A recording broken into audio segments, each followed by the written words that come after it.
हरियाणा की हर अपडेट के लिए बेल आइकन दबाएं और सब्सक्राइब करें STV हरियाणा न्यूज।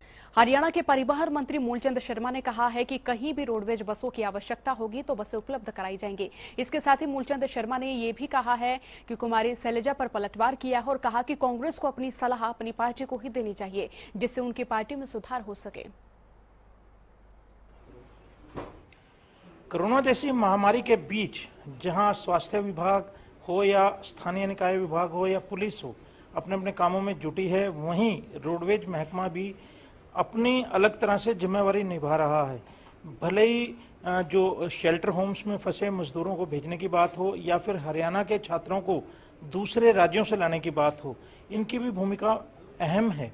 हमारे साथ इस समय मौजूद हैं परिवहन मंत्री। उनसे जानते हैं कि सारे इस काम को किस तरह से अंजाम दिया जा रहा है और आगे क्या नीति है, क्या इनकी योजनाएं हैं।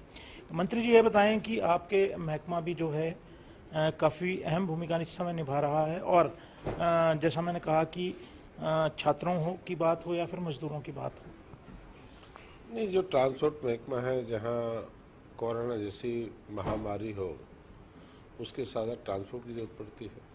अगर पुलिस को जरूरत है तो ट्रांसपोर्ट, डॉक्टर को जाना है तो ट्रांसपोर्ट की जरूरत है, और ग्रामीण आंचल में जाए तब भी बस की जरूरत है। हरियाणा रोडवेज कर्मचारी जहां अपनी ताकत के साथ, वहीं पर हरियाणा रोडवेज कर्मचारी इसमें लगे हुए हैं। चाहे बसों से जैसे एक दूसरे जिले में लेके जाना, मरीजों को लेके ना, मोबाइल डिस्पेंसरी काम करना, राशन बंटवाने का काम करना, एक शेल्टर दूसरे शेल्टर होम तक छोड़ के आना, जहाँ के कई बार मुख्यमंत्रियों की रिक्वेस्ट आ जाती है दूसरे प्रदेश के मुख्यमंत्री की, तो उनकी मदद करने का हरियाणा रोडवेज के कर्मचारी करते हैं। कितनी बसें जो हैं हरियाणा रोडवेज की सड़क पर हैं, मतलब चल रही हैं?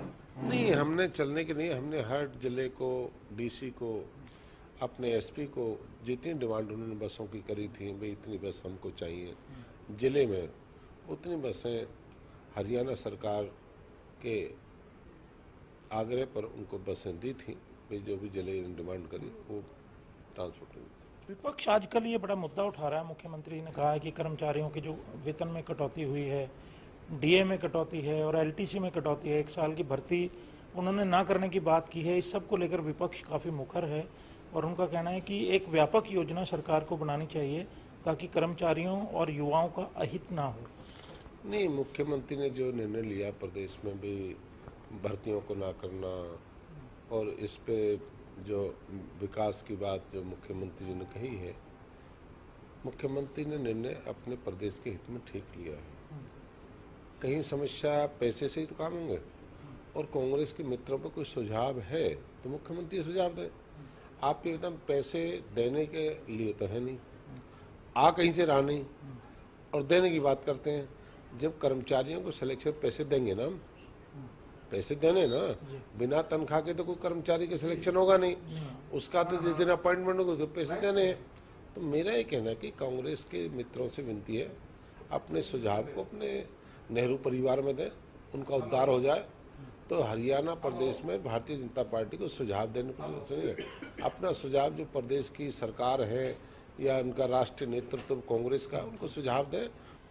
तो ये हैं मूलचंद शर्मा परिवहन मंत्री, जो कह रहे थे कि मुख्यमंत्री ने जो 1 साल तक भर्ती ना करने का फैसला लिया है या फिर कर्मचारियों की तनख्वाह में कटौती की है, उसकी वजह एक ही है, सब में पैसे की जरूरत होती है और मुख्यमंत्री ने कुछ सोच समझकर ही फैसले लिए हैं।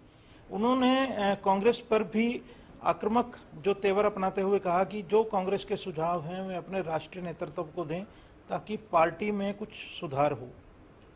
हरियाणा न्यूज के लिए चंडीगढ़ से कैमरामैन संजय सिंह के साथ राकेश गुप्ता।